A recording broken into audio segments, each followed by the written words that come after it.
Mas o sul-mato-grossense ele é saudosista e contraditório, né? No seguinte sentido, assim, ele é saudosista porque ele tem orgulho do seu passado. E ao mesmo tempo, às vezes, ele renega esse passado em prol de um futuro que nem ele conhece, às vezes. Então é assim em alguns cavalos de pau. Em 2012, isso fez uma renovação que não foi tão renovação assim em Campo Grande, mas isso já aconteceu em Dourados também, a gente vê movimentos assim bruscos, né? Parece que são roupantes do sul-mato-grossense por mudança. Isso chama-se voto de protesto. Sim.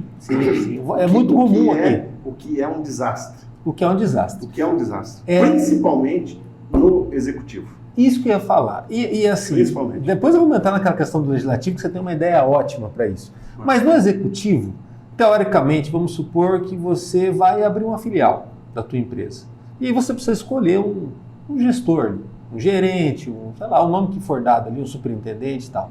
Lógico que você vai escolher o mais experiente. Lógico que você vai escolher alguém que já tocou algo parecido. Claro. Lógico que você vai escolher talvez alguém que seja até melhor que você, claro, se puder, que caiba dentro do orçamento. No meu caso, foi sempre assim. Sempre assim, né? Nunca. Você escolhe o melhor possível. Nunca. Se o cara é melhor que eu vou colar nele. Cola nele. A minha vida inteira foi assim. Sempre, né? E aí, na hora do voto, a gente não faz isso. Quando fala a gente, é a sociedade toda.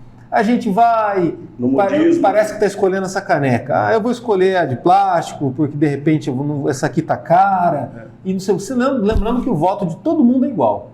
Todo mundo, do mais rico para o mais pobre, homem ou mulher, dependendo da idade, todo mundo pesa do mesmo jeito na urna. A maior ferramenta da democracia é o voto. É incrível, e as pessoas não dão valor nisso. E aí, por exemplo, assim, no ano passado foi uma eleição muito diferente do normal. Né? Você tem lá quem ganhou, saiu de uma votação, tipo, uma expectativa em pesquisa que não chegava a 2 dígitos, diga-se lá no começo, a 3 a 5% da possível intenção de voto. Não se via muita transferência de voto, né, de ideia de voto, de quem estava no poder, no governo, para o seu sucessor, porque também existia uma rejeição cristalizada ao Reinaldo e tudo mais, apesar de muitos acertos no governo dele. E aí, entre os concorrentes, você tinha um baita de um veterano. Um veterano que, em outros tempos, não muito distante, a gente não estamos indo muito longe, era um cara imbatível. Né? É um cara que, se a gente for olhar Campo Grande hoje, ele definiu Campo Grande com a identidade que a gente tem ela hoje. Né? Tipo, depois que ela se tornou capital, foi uma cidade que sofreu muito. E no primeiro mandato dele de prefeito, eu trabalhei com ele 2 anos. Então, 97, 98. Praticamente um mágico. Mas os ídolos têm pés de barro. Então, se aquele André, que era aclamado para ser candidato ao governo em 2002, que muita gente não acreditou, que ele não quis se candidatar, depois esse candidato em 2006 ganha depois também em 2010. E era um cara em conteste. Lá depois, o que pese, talvez, o Aquário do Pantanal, ficou a única obra problemática dele, que ficou uma coisa difícil de terminar e tal. Mas o currículo dele não cabe, eu acho que não cabe em umas 4 folhas, de tanta coisa que esse homem fez e que tentou fazer também. Né? Inclusive, assim, amadureceu ao longo da trajetória política dele. É nítido isso, do que ele era em 96, porque ele foi depois, no final, como governador. Esse cara concorre e fica em 3º lugar, nem vai para o 2º turno, né? E ele praticamente estabiliza na intenção de voto ali durante as pesquisas, tal, tudo mais. Era cotado às vezes com alguém para o 2º turno, mas não é um protagonista. Eu não sei até que ponto se isso é um problema dele ou um problema da sociedade, da forma da gente enxergar a política. Você é um cara que está muito próximo a ele, praticamente também um conselheiro, um cara que ele gosta muito. Estamos no mesmo partido. E viu de perto tudo isso acontecer. Que, de certa forma, para o PSDB, para o Rio, é um case. Mas para Mato Grosso do Sul, é uma história que lá daqui a um tempo a gente vai olhar para trás e não vai entender.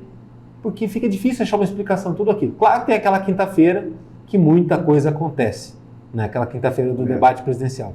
Mas fora isso também, provou-se que a gente está flutuando totalmente no que envolve a disputa de poder.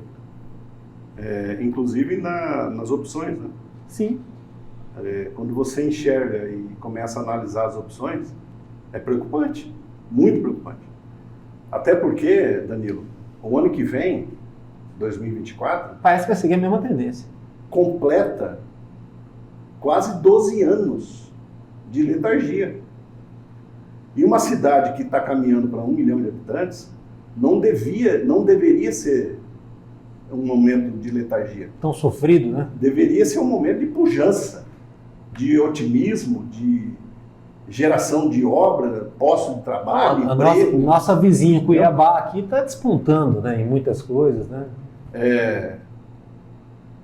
É um pouco difícil para mim, difícil não, é um pouco suspeito para mim falar do Dr. André, né?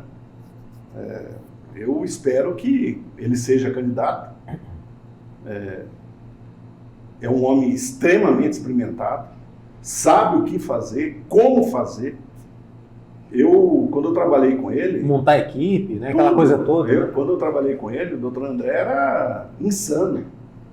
Onde que está o dinheiro? Em Brasília? Eu vou lá. Vai com o projeto. Todo mundo que formatava projeto nas secretarias, os projetos... O dinheiro até tem, Danilo.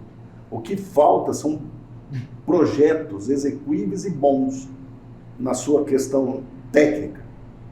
Porque eu estive em Brasília quase 17 anos. Então, o que retorna de projeto que não é aprovado é gigantesco. De coisa louca. E se o dinheiro não gasta aqui, ele vai gastar em outro estado, em outro lugar, né? Exatamente. Então, nisso o André é muito bom. Porque ele vai de ponta a ponta, ele vai lá no secretário executivo. Onde é que eu tenho que ir agora? Agora você tem que ir no ministro. Onde que eu tenho que ir agora? Agora você tem que ir na Fazenda, no Ministério da Fazenda, e coletando assinatura. É emenda parlamentar? É emenda parlamentar. Então eu vou escalar aqui 1 ou 2 deputados federal, assina aqui para mim. Ele é assim, velho, entendeu? Tanto é que transformou nossa cidade e colocou nossa cidade 30, 40 anos à frente. 30 anos atrás, né? Salvo engano, 25 anos atrás. Mas o que aconteceu o ano passado é essa bendita dessa força da internet que a gente conversou agora há pouco. Se dependesse do sentimento do povo, o André Cucinelli teria ido para o segundo turno e penso eu que a história poderia ter sido outra. O debate teria sido outro. Sim, porque o estagiário era o Riedel. Porque o Riedel pegou um mel na chupeta ali, né? Convenhamos. Acho que até não avançou mais, até para não ser indelicado com o adversário. Mas o adversário, nesse ponto, ele também ofereceu a própria fraqueza, né? Porque o que acontece? Quando ele resolve entrar no debate de números com quem detinha os números, sendo que ele não detinha os números, porque segundo ele não foi passado para ele, mas não justificava, favoreceu a discussão, né? E aí o que acontece? O debate, você sabe que a política é muito sentimento, né? Então o eleitor está olhando, ele viu alguém em dúvida e alguém com convicção. E aí foi o que foi, né? Então, mas aí, veja bem, você até me convidou aqui porque parece que tem uma visão positiva nossa. Eu enxergo o governo Eduardo Riedel muito bom, de verdade. Olha, eu conversei com o Eduardo Riedel 2 vezes na minha vida. Boa tarde, boa noite, olha lá. Não tenho intimidade com ele. Eu tinha com o Reinaldo, dos anos que eu fiquei no PSDB. Mas com o Eduardo Riedel, não. 2 vezes na minha vida comentei ele. Mas me parece mesmo, eu estou convencido que ele é um cara moderado, capacitado, moderno, entendeu? Que tem uma visão de gestão muito grande, delega responsabilidades. Essa impressão eu tenho. Pra você ter uma ideia, eu tive Isso não quer dizer que as pessoas que ele vai apoiar para o ano que vem sejam como ele. Sejam como ele. Sim. Sejam corretas. Assim, corretas no sentido de eu estou fazendo uma decisão assertiva aqui. Isso não quer dizer, essa minha observação não quer dizer isso. Por que eu estou te dizendo? Porque eu presenciei todas as alianças, todas. MDB, PSDB, todas, desde o Juvencio, em 1992. Que era o grande casamento de sucesso aqui Durante anos. Sim.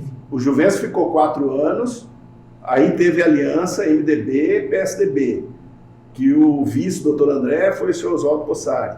Aí lá adiante, Nelsinho e Marisa.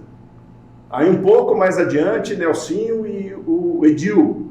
Então foram 20 anos de boas gestões por conta desse casamento das maiores forças políticas à época. Recentemente o Reinaldo, só foi o Reinaldo pelo apoio que o Mock deu também.